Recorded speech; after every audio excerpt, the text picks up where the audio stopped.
Hi, boys and girls. It's Mrs. Johnson back again with another Bible story for you. And some more of Paul's letter to the Ephesians. I keep telling you we're getting close to the end, and we are. We're in the last section of it, section 6. We'll see that in our Bible words later. So let me open this up. And it's very special today because it's about children, what children should be doing. So let me unroll it, and here we go. Children, obey your parents just like you would obey Jesus. Honor them as very special people God has given to you. If you do this, your life will be happier. Good daddies and mommies won't ask you to do something that God doesn't like. Their job is to teach you about Him and what you need to learn to be ready to obey Him as you get older. Wow, how about that, boys and girls? Your mommies and daddies are teaching you to learn how to obey God when you get older. That's very important, and it's very special. But we don't always like to obey, do we? And I used a new word in there today. I said honor. The word honor means to respect, to consider very special, to submit. Remember, we've talked about submit and respect in the last couple of weeks. So when you honor your mom and your dad, you are obeying them, you are submitting, and you are respecting them. Not always easy to do sometimes, but very, very important. And our story today is about no less than Jesus himself obeying Mary and Joseph. So come with me to the story pictures and we'll see what happens. Our first picture, boys and girls, shows baby Jesus in the manger. Remember? He was so small when he was first born. He was wrapped in special clothes to keep him warm and comfy. And he was lying in the hay in the manger because there was no bed, no crib. There was no place for them in the inn except for where the animals lived. But Jesus didn't stay small like that. Like you, he grew and he got to be bigger. But he didn't stay that size either. He grew bigger. And now he is big boy Jesus. Not lying in a manger anymore here, is he? No, he is big boy Jesus. And because he's a big boy, he will be learning some big boy things. He will learn how to do his letters so that he can read and write. Can you say these letters with me? A, B, C, D. But those weren't the letters that Jesus learned. Jesus would have been speaking the Hebrew language. So his letters looked like these. Wow! Look at how fancy they are. And they do this one first, and then this one, and then this one, and this one. My goodness, this looks like a number 7, doesn't it? But it's not. It's one of the Hebrew letters. And those would have been the letters in the books, the scroll books that Jesus would have had. Scroll books, just like my scroll letter from Paul. Jesus also learned to do other things.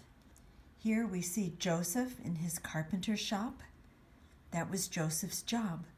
A carpenter makes things out of wood and builds things with wood. And here is Jesus learning how to use Joseph's tools. He is learning how to work with his hands so that when he gets bigger, he will have a job that he knows how to do. Very often in Bible times, the boys would do the job that their fathers had. So since Joseph is doing carpentry work, Jesus is learning how to use the tools and how to do that too. The most important part of this story of Jesus growing up, boys and girls, though, is not that he worked in the carpenter shop or that he learned how to read and write. It happened later when he was maybe around 12 years old. He and Mary and Joseph went to a big city called Jerusalem for a big feast, kind of like a big party. Lots and lots of people were there. And while they were there, Jesus went into the temple church. You've heard me say, I think, before that they didn't have churches like we have today back in Bible times until after Jesus died. So here, when he was younger, he would have been in what they called a temple. I call it the temple church so that you know it has to do with being God's house. So they went to the temple. And these men here, these are some of the men who work in there.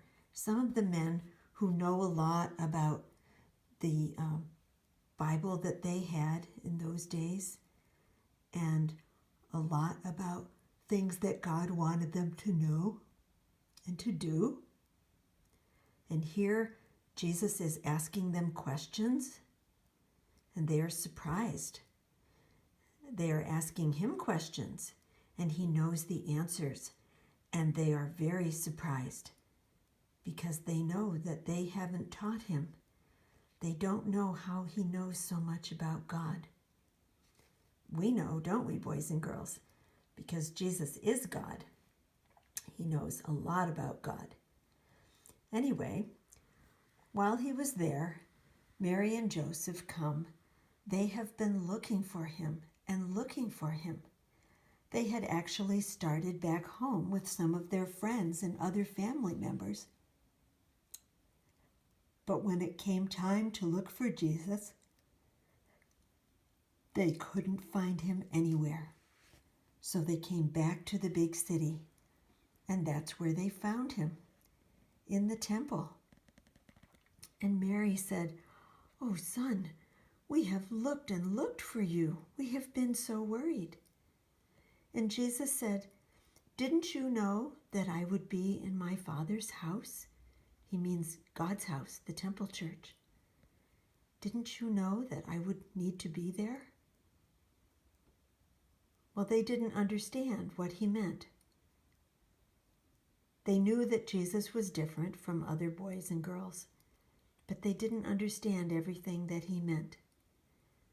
But when they told him it was time to go home, he said yes, and he went with them. He obeyed. Now, he liked being in the temple. See, here he's talking to the teachers there, talking to the men who know the holy things. He knows a lot about it, and he enjoyed the time there. But when Mary and Joseph told him it was time to go back home, he obeyed. He knew that someday he would have time to do those other things in the temple church. But right now, his job was to obey Mary and Joseph. And he did. Now, we know that he didn't stay just big boy Jesus either, do we? No, he got bigger.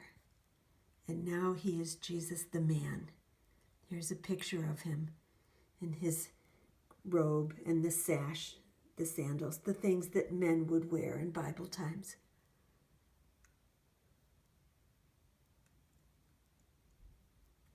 All grown up. Not a baby anymore.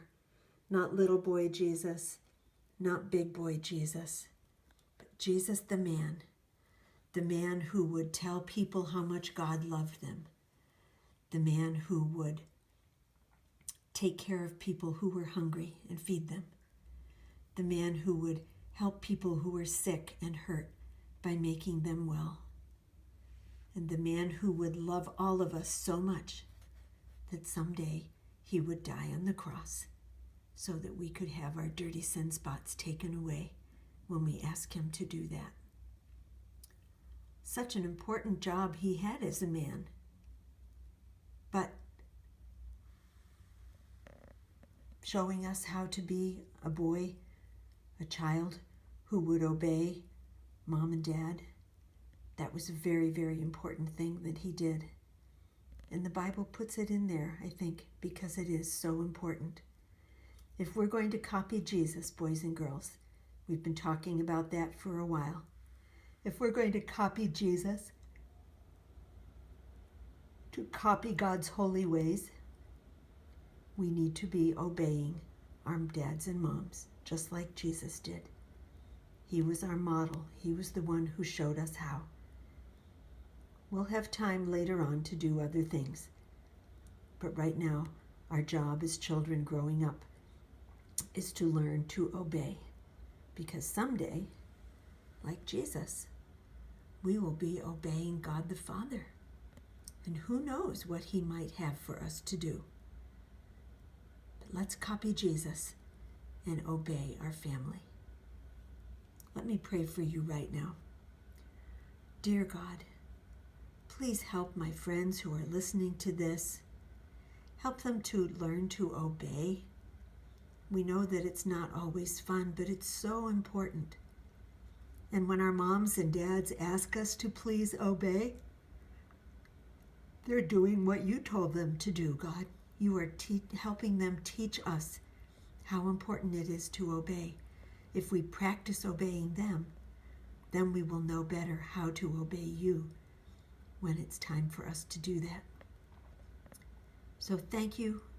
Thank you for giving us Jesus as the model, the one that we can copy, the one who showed us how important it is to obey, even when we don't want to necessarily. Amen. Let's do our Bible words now, boys and girls. This will be the last week that we practice this one, so let's do it together. Can you say it with me? Follow my finger. Be imitators of God and walk in love. Ephesians 5:1-2. Let's try that again. Be imitators of God and walk in love. Ephesians 5:1-2. Good. Now, let's try some of our different ways of doing it. Can you say it really fast with me? Here we go. Be imitators of God and walk in love. Ephesians 5:1-2. Again, be imitators of God and walk in love. Ephesians 5:1-2. Oh, very fast. All right. Now, let's go slowly. How slow can you go? Follow me. Be imitators of God and walk in love. Ephesians 5:1-2. Again, be imitators of God and walk in love.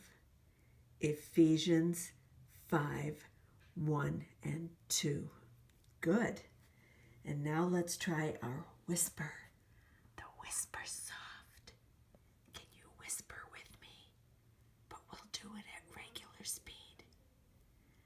Be imitators of God and walk in love.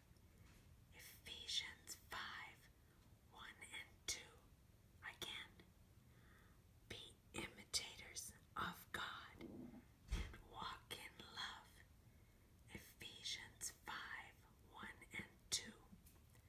Very good, boys and girls. Very good. And remember what it means. To be imitators of God means to copy God's holy ways. Just like in our song, if I love Jesus, or since I love Jesus, I'll copy God's holy ways. Remember, it's part of the song, and we'll be singing that a little bit later. So be imitators of God. Copy the things that God likes. Today's story was about Jesus obeying. Oh my, we can copy Jesus by obeying our family or teachers, anyone that we are supposed to obey. Oh, such an important thing, but not always so easy. But you know, if we really love Jesus, we should want to do that because he wants us to do that. So that should make it easier. So remember to copy God, be imitators of God. And how did Jesus do it? He walked in love. Be imitators of God and walk in love. Ephesians 5, 1 and 2. Now, when I first opened the scroll book today, I told you that we would be going to some new words in section 6, part 6 of that scroll letter. And see, here's the number what? Is that a 2? No. Is that a 10? No. It's a 6. Ephesians 6, 13. So we are in the 6th part. That's the last part of the book of Ephesians. And we'll spend time on these words next week, but let me just read it to you and do a little bit of explanation before we really practice them next week. Put on the full armor of God to stand firm. Ephesians 6, 13, right? And these 3 little dots right here, 1, 2, 3, that just means that there are some other words that go in between there. But Miss Melissa and I thought it might be a little bit long to have all the extra words, so we took the parts that seemed most important for people who are 2, 3, 4, and 5. Put on the full armor of God to stand firm. Okay, you know what put on means. It's like putting on your clothes. So you put something on. You pick it up and you put it on your body. The full armor of God. Next week I will bring a picture of a soldier in armor so that you'll know what it is. It's the things that help to keep a soldier safe. The helmet, the shield, the sword, the special breastplate, or looks like a metal shirt that they wear. All the things that help to keep them protected. Put on the full armor of God. But this will be God's armor. It won't be metal armor like the soldiers wore back in Bible times. This will be God's armor, and it will be invisible. Do you know what invisible means? It means that it can't be seen. Wow.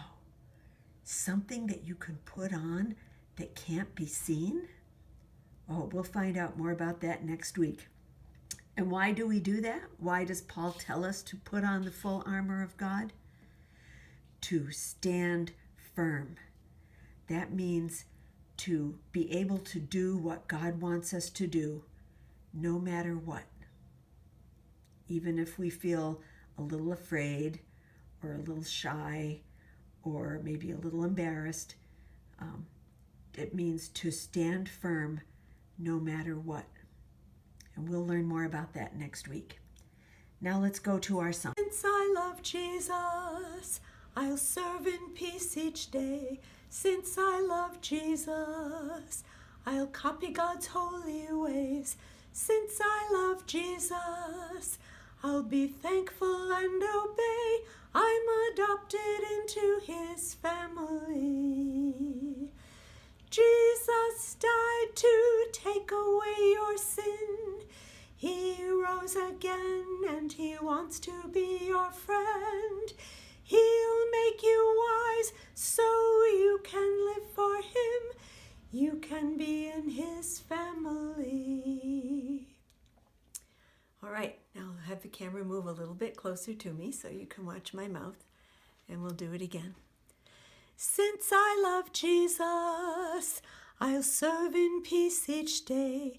Since I love Jesus, I'll copy God's holy ways. Since I love Jesus, I'll be thankful and obey. I'm adopted into his family. Jesus died to take away your sin. He rose again and he wants to be your friend. He'll make you wise so you can live for him. You can be in his family. All right, let's back up and we'll add the clapping to it. Remember when we clap on these verses? Here we go. Since I love Jesus, I'll serve in peace each day. Since I love Jesus, I'll copy God's holy ways. Since I love Jesus, I'll be thankful and obey. I'm adopted into his family. Jesus died to take away your sin. He rose again and he wants to be your friend. He'll make you wise so you can live for him. You can be in his family.